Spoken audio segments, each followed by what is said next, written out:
அல்லாஹ் சொல்லுகிறான் பாருங்கள், இன் தம்சஸ்கும் ஹசனத்துன் தசுகுஹும், மனிதர்களின் சில முகங்களை அப்படியே உரித்து காண்பிக்கிறான், தோல் உரித்து காண்பிக்கிறான். உங்களுக்கு ஏதாவது ஒரு நலவு ஏற்பட்டு விட்டால் அவர்களுக்கு பெருத்த நஷ்டமாக இருக்கும், அது அவ்வளவு கவலையா இருக்கும். ஒயின் துசிபுக்கும் செய்ய அத்துயும் எஃப்ரஹு பிஹா, உங்களுக்கு ஏதாவது சங்கடம் வந்துச்சுன்னா அதை நினைச்சு நினைச்சு நினைச்சு நினைச்சு அவன் சந்தோஷப்படுவான். உங்களுக்கு ஏதாவது சிரமம் வந்தா அவனுக்கு சந்தோஷமா இருக்கும், உங்களுக்கு ஏதாவது சந்தோஷம் வந்தால் அவர்களுக்கு மிகப்பெரிய வருத்தமாக கஷ்டமாக இருக்கும் என்று சொல்லிட்டு அல்லாஹ் சொன்னா, ஒயின் தஸ்பிரு வத்தத்தகு லா யதுர்ருக்கும் கைதுஹும் ஷைஆ. ரெண்டு விஷயத்தை நீங்க வலுவா பிடிச்சுக்கணும். ஒன்று, உங்கள் வாழ்க்கையில் வரக்கூடிய பல்வேறு நெருக்கடிகளிலே, சோதனைகளிலே பொறுமை என்பதை நீங்கள் கையில் இறுக்கமாக பிடித்துக் கொள்ள வேண்டும். இரண்டாவது, எல்லாவற்றுக்கும் மேலாக அல்லாஹ் இருக்கிறான் என்கின்ற அந்த நம்பிக்கையையும் அந்த இறை பக்தியையும் முழுதாக நீங்கள் இறுக பற்றி பிடித்துக் கொள்ள வேண்டும். இந்த ரெண்டும் உங்கள்கிட்ட இருந்துச்சின்னு சொன்னா, லா யதுர்ருக்கும் கைதுஹும் ஷைஆ, உங்களுக்கு எதிராக யார் யாரெல்லாம் எந்தெந்த ரூபத்திலே திட்டங்களையும் காய்களையும் நகர்த்துகிறார்களோ அவர்களின் எந்த தீங்கும் உங்களை எதுவும் செய்யாது என்று அல்லாஹ் சொல்கிறார். அன்பர்களே, இந்த வசனம் இறக்கப்பட்டது குஃபார்கள், முஷ்ரிக்கீன்கள், முஸ்லிம்களுக்கு எதிராக எந்த மனநிலையிலே இருந்தார்கள் என்பதை சொல்லும் விஷயமாக இறக்கப்பட்டது.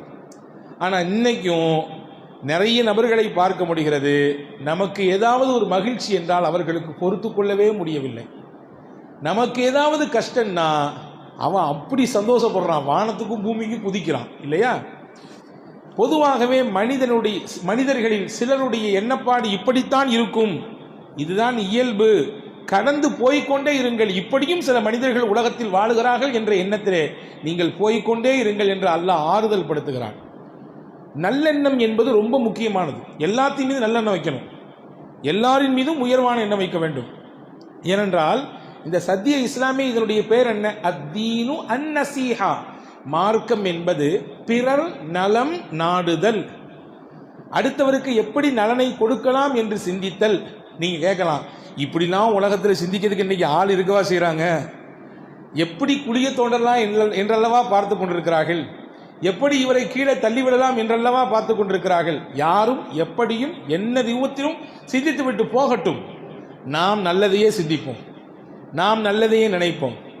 அருமை நாயகம் ஸல்லல்லாஹு அலைஹி வஸல்லம் சொன்னார்கள், ஒரு முஸ்லிம் இன்னொரு சக முஸ்லிமுக்கு செய்ய வேண்டிய கடமைகள் 6 நாங்கள் ரசூலுல்லாஹ் நல்லெண்ணத்தோடு செய்யணும். ஒரு விஷயம் என்ன தெரியுமா? முதல் விஷயம், அவரை சந்தித்தால் மனதிலிருந்து முகமன் சொல்ல வேண்டும், சலாம் சொல்ல வேண்டும். அஸ்ஸலாமு அலைக்கும்.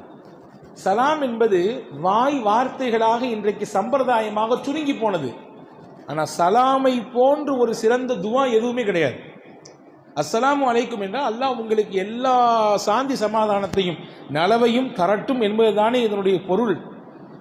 ஒருவர் அடையாளம் காணப்படுகிறார் முஸ்லிம் என்று, முதலில் அவருக்கு நீங்கள் செய்ய வேண்டிய விஷயம் சலாம் சொல்லுங்கள்.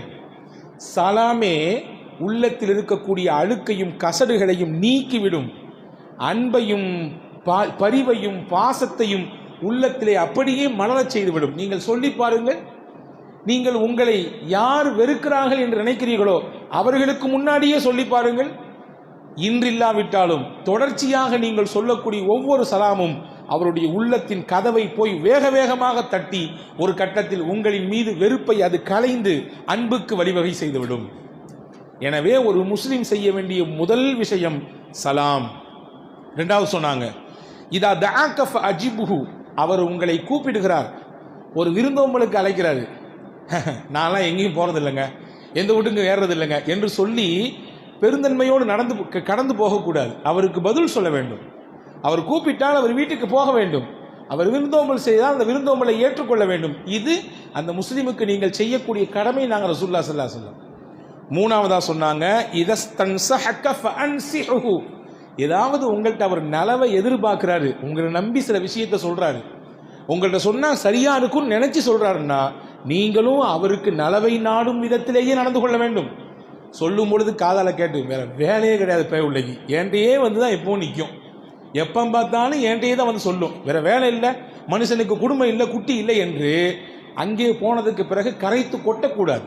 அவர் எதற்கு உங்களிடத்திலே வந்தார்? வேற ஆள் இல்லை என்றா உங்களிடத்திலே வந்தார்? இல்லை, உங்களிடத்தில் சொன்னால் ஏதாவது சில நலவுகள் நடக்கும் என்ற எண்ணத்தில் வந்தார். நீங்களும் அப்படியே நடந்து கொள்ளுங்கள் என்றார்கள் பெருமானார் ஸல்லல்லாஹு அலைஹி வஸல்லம். இது நடைமுறை அல்ல, அவருக்கு நீங்கள் செய்யக்கூடிய கடமை என்றார்கள் பெருமானார். 3.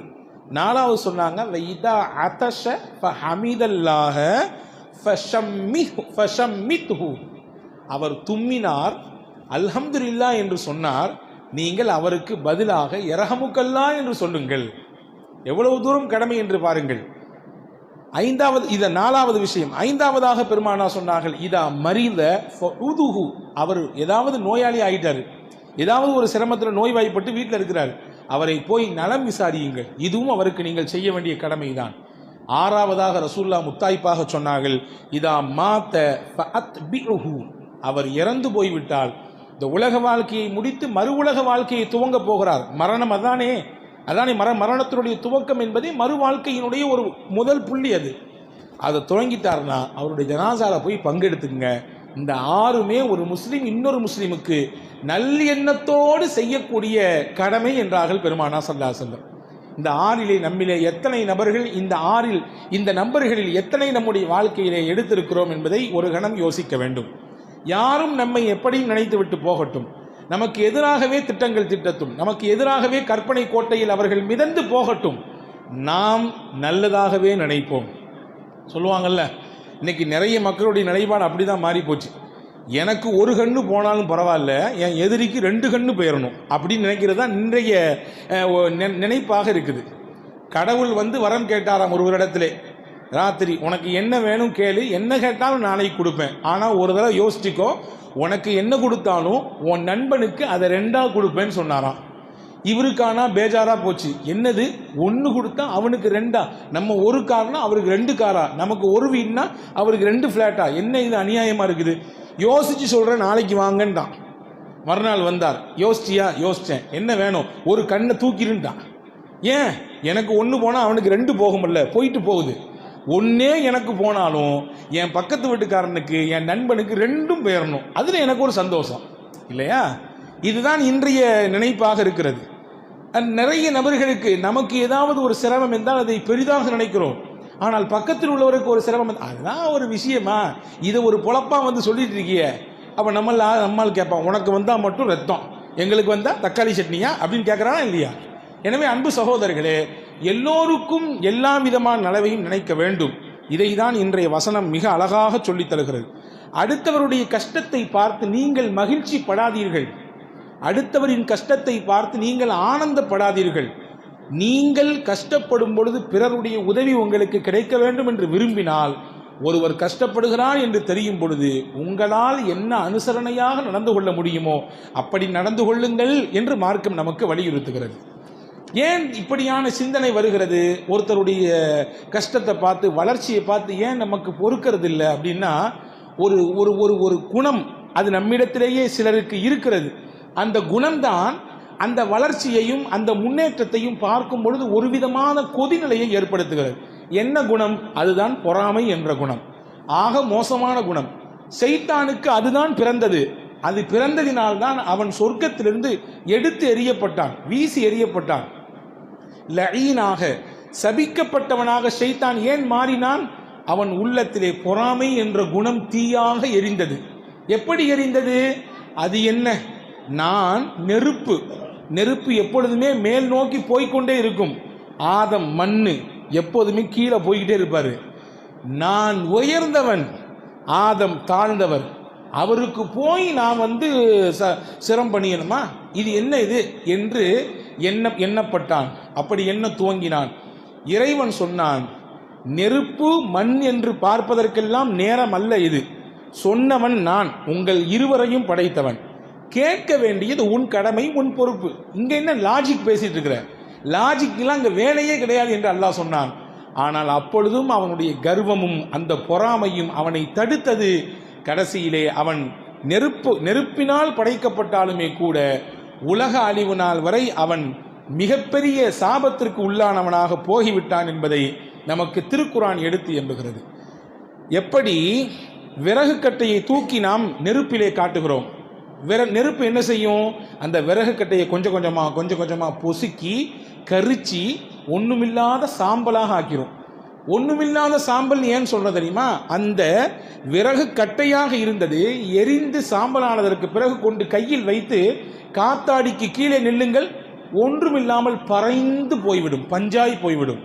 நபிகள் சொன்னார்கள், எந்த மனிதனின் உள்ளத்திலே இந்த பொறாமை என்கின்ற எண்ணம் வந்து விடுமோ அவன் அமல்கள் எல்லாம் பஞ்சாய் போய்விடும். ஒருவரின் உள்ளத்திலே பொறாமை வருகிறது, எனக்கு முன்னாடி எனக்கு பின்ன வந்தவன், எனக்கு பின்னாடி மெட்ராஸுக்கு வந்தான், எனக்கு முன்னாடி வேலைக்கு போய் சேர்ந்தான், நம்ம கம்பெனியில் எனக்கு பின்னாடி எவ்வளோ நாளுக்கு பின்னாடி இருந்தான், இப்போ இவன் எனக்கு முன்னாடி இருக்கான என்ற எண்ணத்திலே அவனை நோக்கி ஒரு விதமான காழ்ப்புணர்ச்சி, ஒரு விதமான பொறாமை எண்ணம், பார்க்கும் பொழுதெல்லாம் கரைத்து கொட்ட வேண்டும் என்கின்ற எண்ணம், அவனிடத்தில் எதையாவது பிடித்து இழுக்க வேண்டும் என்கின்ற எண்ணம் எல்லாம் இருந்ததென்றால் அல்லாஹ்வை பாதுகாக்க வேண்டும். நாம் செய்கிற அமல்கள் அது லட்சங்கள் அமல்களாக இருந்தாலும் ஒன்றுமே இல்லாமல் போய்விடும். பொறாமை என்பது அவ்வளவு ஆபத்தானது.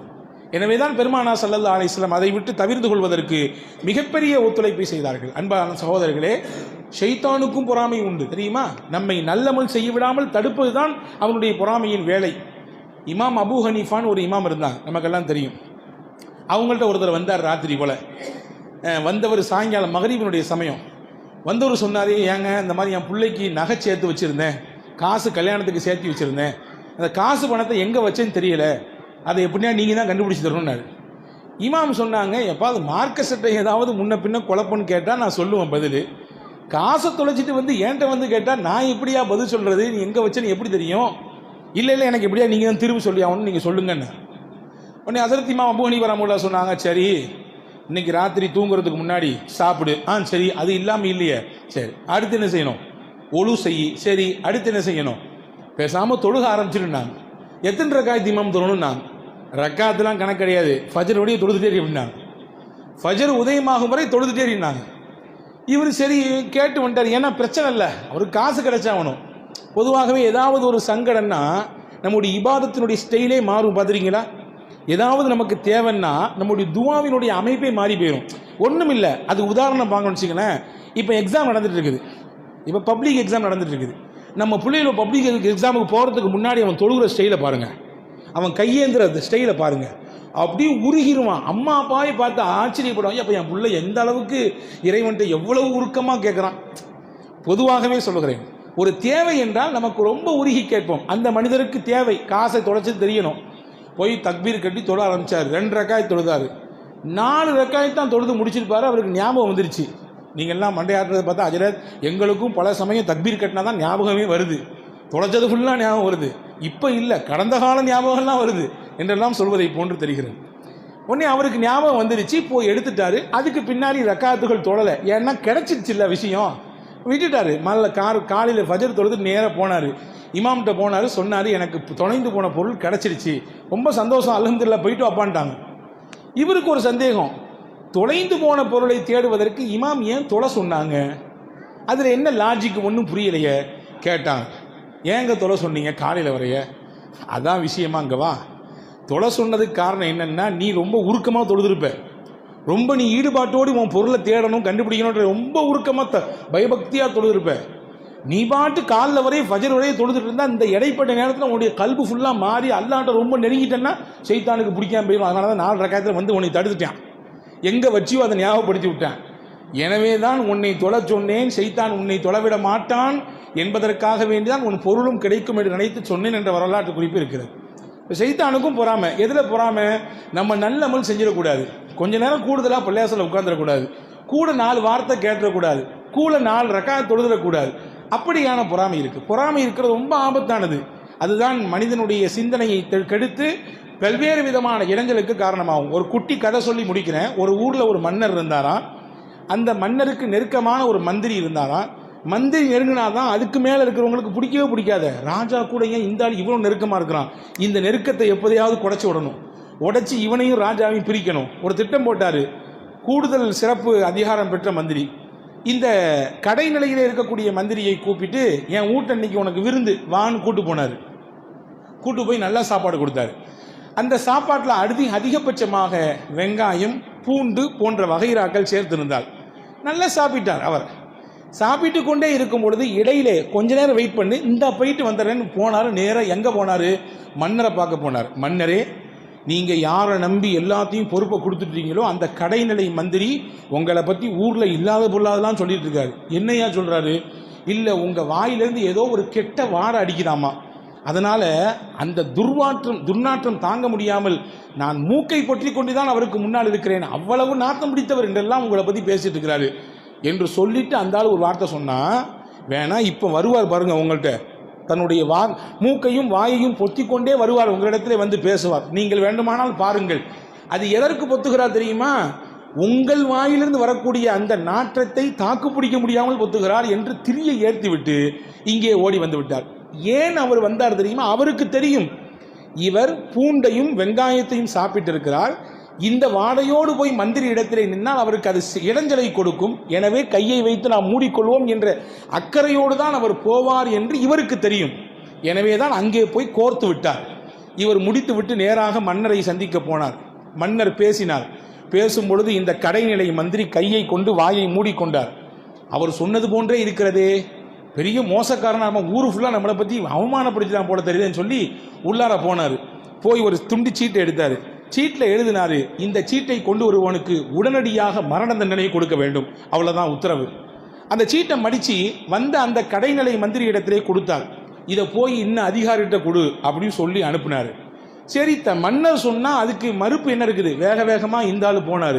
போகும்பொழுது அதே வீட்டினுடைய அந்த உயர்நிலை மந்திரியினுடைய வீட்டு வழியாக கடந்து போனார். இவர் பார்த்தார், எங்கேருந்து ஏன் போகிற? மன்னர் எனக்கு முக்கியமான ஒரு பொறுப்பு கொடுத்துருக்காரு, வேலை கொடுத்துருக்காரு. இந்த ஆள் நினச்சானாமா, இம்புட்டு தூரம் மன்னன்ட்ட போய் சொல்லியும் புத்தி இல்லாத மன்னனாக இருக்கிறான் அந்த ஆள், இவன்கிட்டயே மறுபடியும் வேலையை கொடுத்துருக்கானே, என்ன வேலை அதெல்லாம் தெரியாது, இந்த சீட்டை கொடுக்க சொன்னார். கொடு அந்த சீட்டை, நானே போய் கொடுக்குறேன், நீ எங்கேயும் போவாத என்று அந்த சீட்டை வாங்கி கையில் வைத்தார். போனார், அதிகாரி இடத்திலே கொடுத்தார். அதிகாரி திருப்பி பார்த்தார், இந்த சீட்டை கொண்டு போவதனுடைய தலை கொய்யப்பட வேண்டும். பிடித்தார், வெட்டினார். முடிந்து போனது கதை. இந்த எதற்கு இந்த கதை என்றால், தவறு நினைத்தவன் யாருக்கு தீங்கிழைக்க வேண்டும் என்று நினைத்தானோ கடைசியில் அந்த தீங்கு அவனை தான் வந்தடையும். அந்த கடைநிலை மந்திரிக்கு தப்பான எண்ணம் எதுவும் இல்லை, எனவே அவர் பாதுகாக்கப்பட்டார். இப்படித்தான் உலகம். நாம் நல்லதை நினைத்தால் நல்லதே நமக்கு நடக்கும், நம் உள்ளத்திலே தீயது நினைத்தால் நமக்கு வந்து சேருவதும் தீமையாகத்தான் வந்து விடியும். எனவே அல் குர்ஆனிலே இந்த ஆலு இம்ரானின் அத்தியாயத்திலே இந்த வசனத்திலே அல்லாஹ் சொல்கிறான், நீங்கள் சந்தோஷமாக இருப்பது அவர்களுக்கு பிடிக்காது, நீங்கள் கஷ்டப்படுவது அவர்களுக்கு ரொம்ப பிடிக்கும். அப்படி நினைக்கிறாங்களே, நம்ம இவ்வளவு செஞ்சு நம்மளை இப்படி படுத்தி எடுக்கிறாங்களே, வருத்தி எடுக்கிறாங்க, நீங்கள் நினைக்காதீங்க. ரெண்டு விஷயத்தை மட்டும் கையில் இறுக்கமாக பிடிச்சிங்க. அல்லாஹ் இருக்கிறான் எல்லாத்துக்கும் மேலே அப்படின்னு நம்புங்க, கொஞ்சம் பொறுமையாக இருங்க. வாழ்க்கைங்கிறது மாறி மாறி வரும். சூரியன் எப்படி வந்தால் மறுபடியும் மறைந்து மறுபடியும் சந்திரன் வருகிறதோ அதே போன்று வாழ்க்கை ஓட்டத்திலே மாறிக்கொண்டே இருக்கும். எல்லாம் அந்த கால ஓட்டத்தில் எல்லாம் தானாக சரியாகிவிடும். அதை நினைத்து நீங்கள் வெந்து நீங்கள் வருத்தப்பட வேண்டாம் என்று ரொம்ப அற்புதமான ஆறுதலை நமக்கு வல்ல அல்லாஹ் இந்த வசனத்தின் மூலமாக தருகிறான். வல்ல அல்லாஹ் அப்படிப்பட்ட உயர்ந்த சிந்தனையோடு வாழக்கூடிய தௌஃபீக்கை நம் எல்லோருக்கும் அல்லாஹ் தருவானாக. ஒரு அற்புதமான துவாவையும் இந்த இடத்திலே நாம் நினைவுபடுத்த வேண்டும். பெருமானா ஸல்லல்லாஹு அலைஹி வஸல்லம் கேட்ட துவா, அல்லாஹும்ம இன்னி அஊது பிக்க மின் ஜுஹதில் பலாஇ வ தர்கிஷ் ஷகாஇ வ சூஇல் கலாஇ வ ஷமாத்தத்தில் அஅதா. யா அல்லாஹ், சோதனைகளை விட்டு என்னை காப்பாற்று. வ தர்கிஷ் ஷகாஇ, யா அல்லாஹ், பெரிய பெரிய பாவங்களை விட்டு என்னை காப்பாற்று. வ சூஇல் கலாஇ, அதே போன்று யா அல்லாஹ், ஹராமான விஷயங்களை விட்டு என்னை காப்பாற்று. நாலாவதாக ரசூலுல்லாஹ் கேட்டாங்க, மின் ஷமாத்தத்தில் அஅதா, எனக்கு ஒரு கஷ்டம் வந்து அந்த கஷ்டத்தின் மூலமாக என் எதிராளி சந்தோஷப்படக்கூடாது, அப்படியான நிலையை விட்டு என்னை காப்பாதுன்னு கேட்டாங்க. இதையும் நாம் ஓதுவோமேயானால் நிச்சயமாக நம்முடைய நிலை மாறும் என்ற நம்பிக்கையோடு இருப்போம். வல்ல அல்லாஹ் தௌஃபீக் செய்வானாக. ஆமீன். பிஹக்கி சய்யிதுனா முஹம்மதின் வ ஆலிஹி